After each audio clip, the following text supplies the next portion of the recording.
Jadi saya tidak akan pernah berkhianat. Jadi kalau ada perbedaan,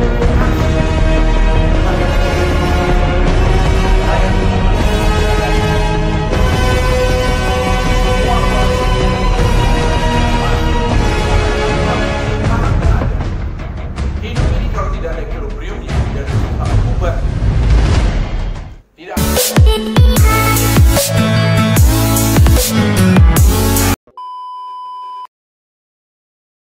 Eksekusinya. Jadi saya minta KBP gereja juga sama. Gereja jangan bicara Yerusalem Bethlehem aja. Bicara realita di bawah ini. Bagaimana PR Raja itu, saya berkali-kali ngomong sama Pak Esa Ena Beban. Turunlah ke bawah. Lihatlah ke bawah. Ingatkanlah di bawah. Terjadi perubahan sekarang teknologi yang demikian cepat. Kalau gereja tidak bisa beradaptasi atau memberikan pengertian yang baru, gereja akan ditinggalkan nanti seperti gereja Koptik di Mesir. Saya titip tadi. Sebentar lagi ada pemilihan Epurus. Ya Epurus itu harus diposisikan lah yang bagus. Harus diposisikan yang baik.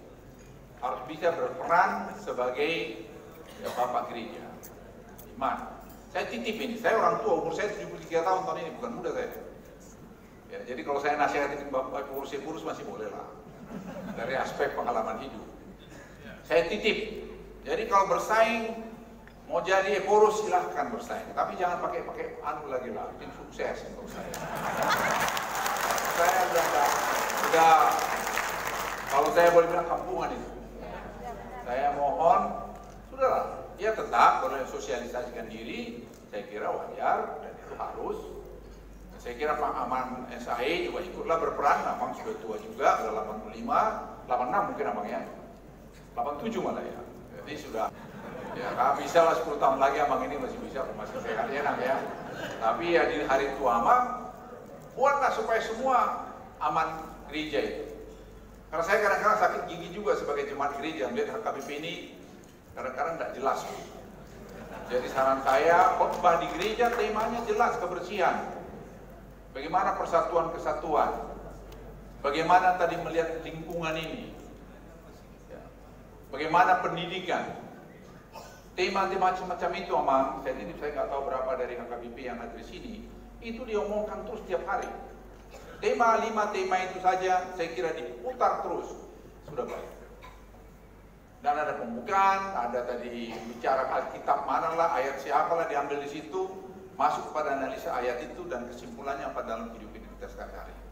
Kenapa saya bicara? Saya jarang bicara ini. Saya senang sekali tadi Amang Tahen undang saya pikir pasti orang Batak yang hadir udah datang aja saya dongengan dikit gitu. Karena saya jarang bicara lama, ini saya udah termasuk lama nih bicara ini. Jadi saya pikir saya titip untuk HKBP. Saya lihat ada tadi HKBP beberapa di sini yang hadir. Udahlah. Yang ketiga, saya juga titip NGO kita, nggak usah aneh-aneh lah. Pemerintah tidak akan pernah mencederai rakyatnya. Saya ulangi, tidak akan pernah. Jadi seperti kasus Sebisa, saya lihat masih ada pendeta ikut-ikut mempengaruhi apa NGO bikin rusak. Tidak akan pernah kita kurangin rakyat kita. I promise you. Tidak akan pernah. Saya tidak akan mau merusak legacy saya dengan merugikan rakyat. Tidak. Bapak saya, ibu saya ngajar saya begitu. Jadi saya tidak akan pernah mengkhianati itu. Jadi kalau ada pendeta memprovokasi, sangat saya sayangkan. Saya tidak akan melakukan, saya janji. Jadi semua polisi yang kita buat itu pasti menguntungkan rakyat, tapi harus keseimbangannya ada.